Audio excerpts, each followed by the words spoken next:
गणेश और कार्तिकेय की धरती की परिक्रमा की कथा। एक समय की बात है।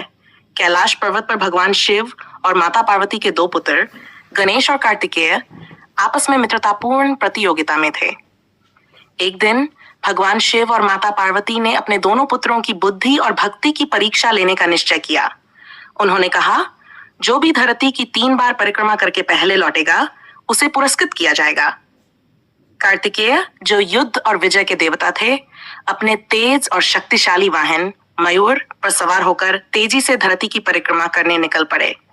उनके मयूर ने आसमान में उड़ान भरी और पहाड़ों, महासागरों, जंगलों और विशाल भूभागों को पार करते हुए धरती की परिक्रमा की। कार्तिकेय को पूरा भरोसा था कि वह अपनी गति और ताकत से ये प्रतियोगिता जीत लेंगे। दूसरी ओर गणेश जी का वाहन एक छोटा सा चूहा था जो बहुत धीमा था। गणेश जानते थे कि वे गति में कार्तिकेय का मुकाबला नहीं कर सकते, लेकिन गणेश बुद्धि और विवेक के देवता थे। उन्होंने इस प्रतियोगिता को एक अलग दृष्टिकोण से सोचा।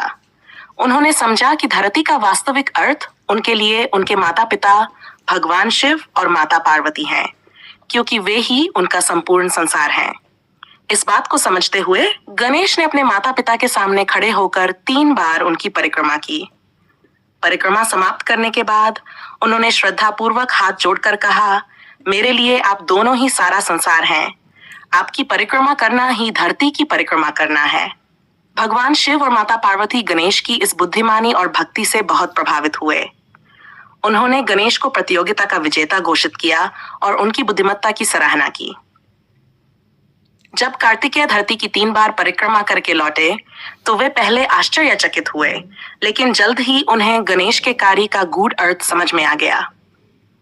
उस दिन से गणेश जी को बुद्धि और विवेक का प्रतीक माना गया, जबकि कार्तिकेय ने भी इस घटना से विनम्रता और समझ का मूल्य सीखा। इस प्रकार यह कथा हमें सिखाती है कि कभी-कभी बुद्धि और भक्ति शारीरिक शक्ति से भी अधिक महत्वपूर्ण होती हैं और सच्चा ज्ञान जीवन के गहरे अर्थ को समझने में होता है।